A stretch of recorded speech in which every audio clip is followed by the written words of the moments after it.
प्यारे दर्शकों नमस्कार। तारीख है आज 24 नवंबर 2025, दिन सोमवार, हिंदी तिथि मार्गशीर्ष माह शुक्ल पक्ष चतुर्थी।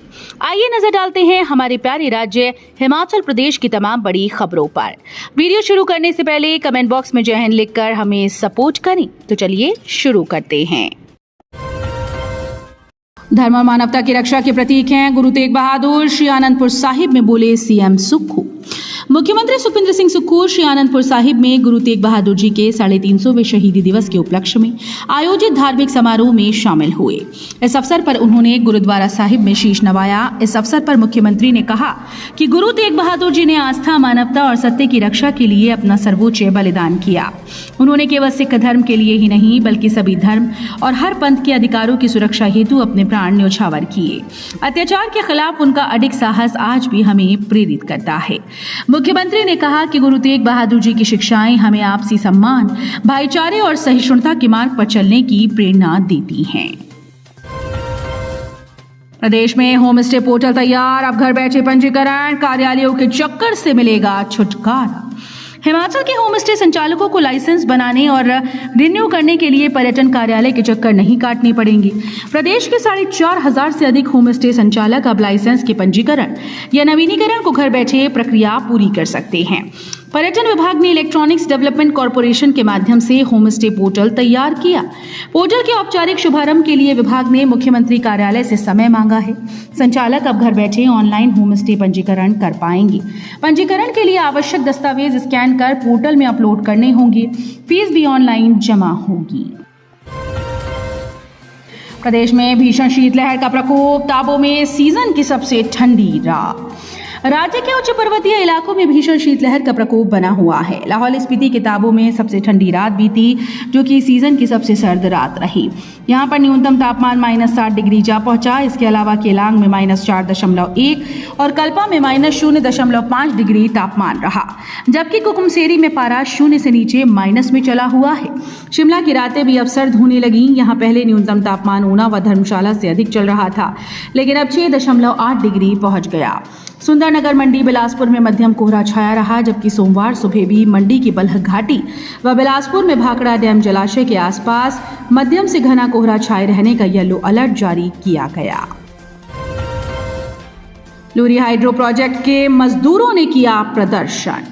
उपमंडल रामपुर के अंतर्गत नीरत में रविवार को लुहरी हाइड्रो इलेक्ट्रिक प्रोजेक्ट के 210 मेगावाट के मजदूरों ने केंद्र सरकार के बनने वाले मजदूर विरोधी और कॉरपोरेट समर्थक 4 लेबर कोड्स के एक तरफा कार्यान्वयन के खिलाफ प्रदर्शन किया। मजदूरों ने गेट मीटिंग कर लेबर कोड की प्रतियां जलाकर अपने गुस्से का इजहार किया।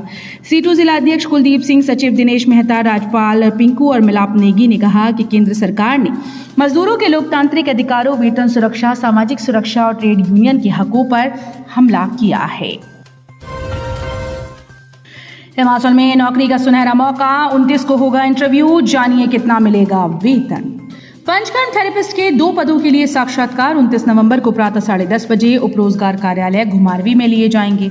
जिला रोजगार अधिकारी बिलासपुर राजेश मेहता ने बताया कि इन पदों के लिए न्यूनतम शैक्षणिक योग्यता 10वीं 12वीं उत्तीर्ण होना अनिवार्य है।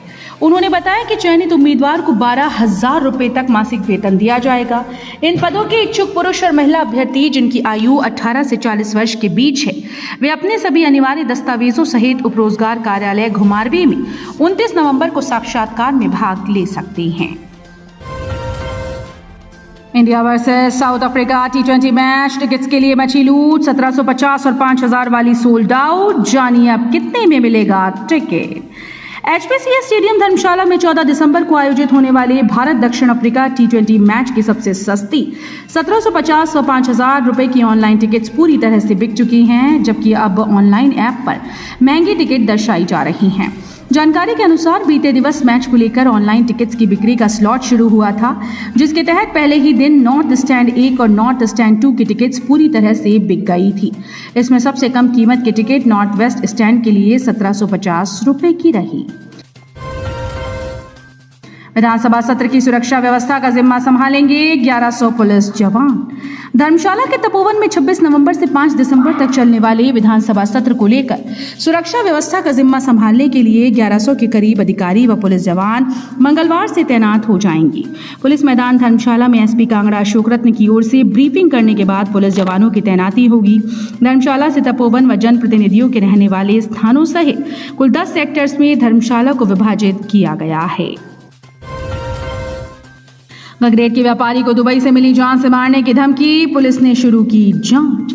ऊना जिले में फिरौती व गैंगवार से मची दहशत थमने का नाम नहीं ले रही। अब गगरेट के एक व्यापारी को दुबई से जान से मारने की धमकी मिली। यहां से दुबई गए एक व्यक्ति ने एक व्यापारी से माल खरीदा। माल उसके घर पहुंच गया, लेकिन जब पेमेंट की बारी आई तो उस व्यक्ति ने कम माल मिलने की बात कहकर पेमेंट करने से मना कर दिया। राजस्व लोक अदालत से लोगों को मिली बड़ी राहत। अब तक 4,62,590 लंबित मामलों का निपटारा। राज्य सरकार के एक प्रवक्ता ने बताया कि अक्टूबर 2023 से अक्टूबर 2025 के बीच राज्य की प्रमुख पहल राजस्व लोक अदालत के माध्यम से 4,62,590 लंबित राजस्व मामलों का निपटारा किया गया। इनमें 3,85,634 इंतकाल, 24,044 तकसीम, 42,123 निशानदेही और 11,789 राजस्व अभिलेखों की दुरुस्ती शामिल है। शिक्षा का कांग्रेसीकरण करने की बजाय रोजगारोन्मुखी करे सरकार। पूर्व मुख्यमंत्री और नेता प्रतिपक्ष जयराम ठाकुर ने कहा कि सरकार की मंशा प्रदेश की शिक्षा व्यवस्था को पतन की तरफ ले जाने और उसके कांग्रेसीकरण करने की है। यदि मुख्यमंत्री और सुख की सरकार शिक्षा के क्षेत्र में कुछ कर सकती है तो वो शिक्षा को रोजगारोन्मुखी बनाए तो बेहतर होगा। यहां से जारी बयान में उन्होंने कहा कि शिक्षा का कांग्रेसीकरण हम नहीं करने देंगे। पंचतत्व में विलीन हुए नमांश स्याल, सैन्य सम्मान के साथ नमाखों से दी गई अंतिम विदाई। शुक्रवार को दुबई में एयर शो के दौरान तेजस विमान दुर्घटनाग्रस्त होने से पायलट विंग कमांडर नमांश स्याल बलिदान हो गए। रविवार दोपहर करीब 1 बजे उनकी पार्थिव देह एयरफोर्स के विशेष विमान से गगल स्थित कांगड़ा हवाई अड्डे पर लाई गई। नमांश स्याल के माता पिता, पत्नी व बेटी भी पार्थिव देह के साथ आए। हिमाचल की फार्मा इंडस्ट्री संकट में, केंद्रीय नियामक पर टारगेटेड कार्रवाई का आरोप। प्रदेश की फार्मास्यूटिकल इंडस्ट्री इस समय गंभीर अस्थिरता से गुजर रही है। केंद्रीय नियामक के नेतृत्व में चल रहे जोखिम आधारित निरीक्षणों ने नियामक प्रक्रिया का स्वरूप बदलकर अत्यधिक कठोर प्रशासनिक दबाव का रूप ले लिया। ये शब्द फेडरेशन ऑफ इंडियन इंडस्ट्रीज के अध्यक्ष चिरंजीव ठाकुर ने कहे। उन्होंने कहा कि प्रदेश की छोटी और मध्यम फार्मा इकाइयों पर छापेमारी, लंबे अनुपालन नोटिस और उत्पादन रोकने जैसे आदेशों की आवृत्ति इतनी बढ़ गई कि उद्योग में भय और अनिश्चितता गहरा रही है। मनाली के होटल में पुलिस की रेड, चिट्टे के साथ पंजाब, यूपी और कोलकाता की 5 युवक युवतियां गिरफ्तार। पर्यटन नगरी मनाली में पुलिस ने नशे के सौदागरों के खिलाफ बड़ी कार्रवाई करते हुए एक अंतर्राज्यीय गिरोह का भंडाफोड़ किया। पुलिस ने गुप्त सूचना के आधार पर माल रोड स्थित एक होटल में छापेमारी कर 5 लोगों को गिरफ्तार किया, जिसमें 2 युवतियां भी शामिल हैं। इनके कब्जे से 26.29 ग्राम चिट्टा हेरोइन बरामद की गई है। मामले की जांच कर रहे मुख्य आरक्षी नरेंद्र कुमार ने बताया कि वो अपनी टीम के साथ गश्त पर थे। इस दौरान मुखबिर से सूचना मिली कि मनाली के एक होटल के कमरा नंबर 114 में कुछ युवक युवतियां चिट्टे की खरीद फरोख्त कर रही हैं। ऊना में एचआरटीसी बस की टक्कर से सड़क पार कर रहे व्यक्ति की मौत, पुलिस ने चालक के विरुद्ध किया मामला दर्ज। हिमाचल प्रदेश के जिला ऊना में एचआरटीसी बस की चपेट में आने से एक व्यक्ति की मौत हो गई। पुलिस थाना सदर के तहत पड़ते लोअर बसाल गांव में हिमाचल पथ परिवहन निगम की बस ने सड़क पार कर रहे व्यक्ति को टक्कर मार दी। हादसे में गंभीर रूप से घायल को उपचार के लिए ऊना के क्षेत्रीय अस्पताल ले जाया गया, जहां पर चिकित्सकों ने उसे मृत घोषित कर दिया। मृतक की पहचान विजय कुमार पुत्र योगराज निवासी लोअर बसाल के रूप में हुई। सदर पुलिस ने मृतक के शव को अपने कब्जे में लेकर निगम बस चालक के खिलाफ मामला दर्ज कर आगामी कार्रवाई शुरू कर दी है। तो ये थी आज की फटाफट खबरें। हम मिलेंगे अगले बुलेटिन में, तब तक के लिए धन्यवाद। जय हिंद।